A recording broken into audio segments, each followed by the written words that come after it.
Hello and welcome to Real English with Real Teachers. We're back for part 5 of the Idiomatic expression series with myself, Harry Giles, and Charlie Baxter. Hello. Hello, Charlie. How are you today? Oh, I'm very well. I'm ready for more idioms. Are you, Harry? Yes, I am, Charlie. I'm very excited. We have one announcement to make, right? Yes, we do. We have opened up a Patreon account, which is a place that you can donate money for us to continue these videos. Here's the thing. If you donate, we will put you in a prize draw, and the winning prize is to have a half an hour one-to-one Skype lesson with myself or with Harry.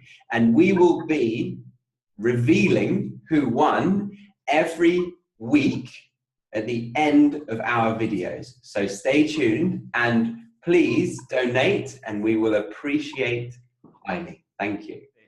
So let's get going. The first expression today is to make a meal of something, or to make a meal of it. What does that mean, Charlie? It means to spend more time or energy doing something than is necessary. Nice. So, for example, if I give my student some grammar homework on the present simple, which shouldn't be too difficult, and he says, "Oh, it's too much work, I haven't got the time," I could say, "Look, don't overcomplicate it, don't make a meal of it, it will only take you 5 minutes." Exactly, yeah, nice example. So for some reason, my girlfriend likes to spend a lot of time thinking about what presents to get her friends for Christmas or birthday. And she will make their card, she will think about the wrapping paper, and I think, you're making a meal of this. Just buy a present, that's it. Yeah, that's definitely something I don't do. I don't make a meal over things like that. Are you a giving person at Christmas, Harry? I am a giving person. I'm quite thoughtful, but I don't like to make a meal of things like that. You know, I think there are more important things in life. Well said, Harry. Scrooge. So there's another phrase which is very similar. To make a mess of something is to do something really badly. Right, Charlie? So cooking, if I'm given a meal to cook, maybe one night a week, I'm told, it's your turn tonight, you've got to cook. I'm like, oh, okay. And she sets me a recipe, and she comes in the kitchen, and I've got curry down my chest, and the oven is smoking, and the water is boiling. You could say, why have you made such a mess of it? Yeah. So it's probably something quite simple, and Charlie somehow managed to make a mess of it, which is quite typical in Charlie's house, I think. Yeah, it's rare for me not to make a mess of it. Yeah, excellent. Okay. What's the next expression, Charlie? All right, the next expression is no hard feelings.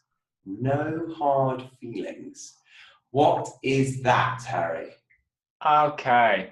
So this is something you say no hard feelings when you have had a problem with somebody, maybe an argument.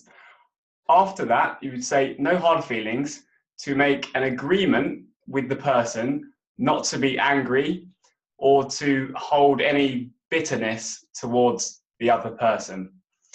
Okay, yeah. And is that in a situation where the argument is based on one person, or who's to blame and who uses it there?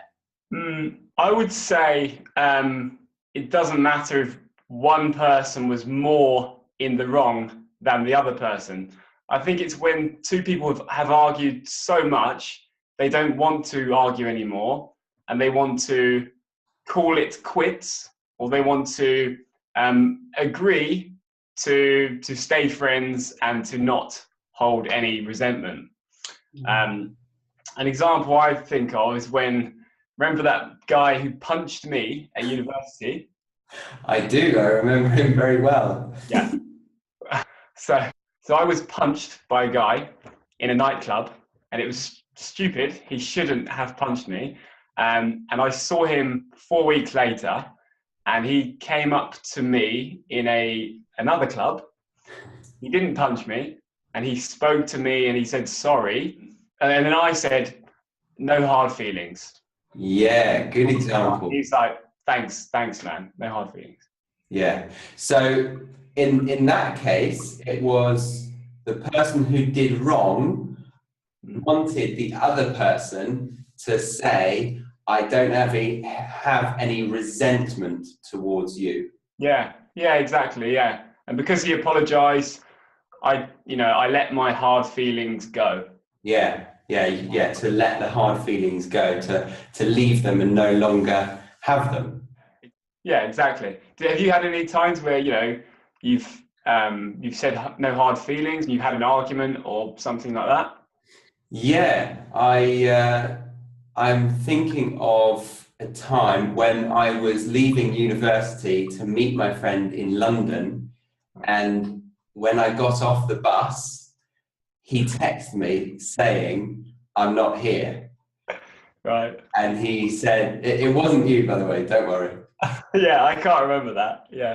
No, it was another person. More than one person stitches me up as my friend. Yeah.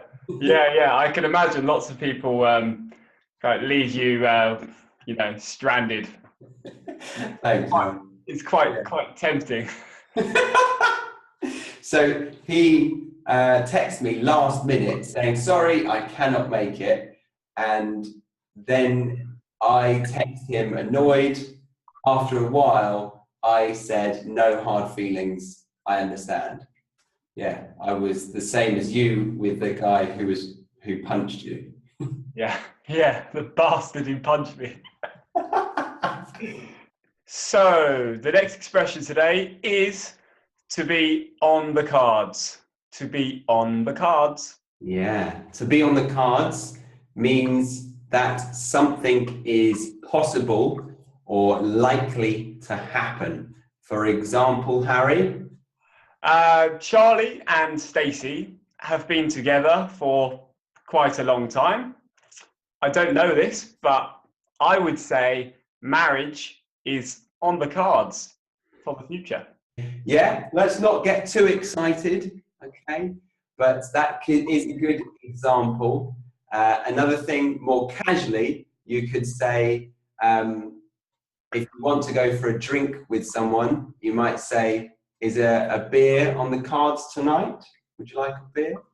Stop talking to me, you freak.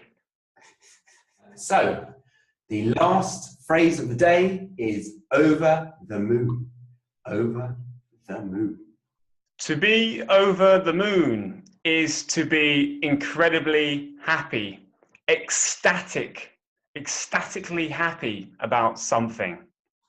Exactly. Right, Charlie? I was over the moon when I got my first Christmas toy when I was 8 years old of a remote control car. It was amazing, and I was over the moon. Could you fit it in your mouth? No, it was a very big remote control car, even bigger than my mouth, especially when I was 8 years old. Yeah, that must have been a very big car. Okay. Oh, so you were over the moon with the car. That's nice. Anything you can say that you're over the moon about? I was over the moon when we reached 100 subscribers, but now we've almost got 200 subscribers. So I don't know. I'm over the moon with how people are perceiving and enjoying our videos on YouTube. Nice usage. Okay, that's all of our expressions. Here they are. Here are 5 lovely expressions for you. Remember to hit subscribe. And remember to donate, and you'll be entered into our weekly prize for a 30-minute free lesson. Any final words, Charlie? No, I'm very excited to see who we have as our prize draw winner. Hopefully, you should be able to see all of the other videos around me to go ahead and click on some more valuable content. Okay, well, thank you very much for watching, and until the next video, goodbye. Goodbye. Stay active with the English language. I don't really know. Oh, fuck, I forgot.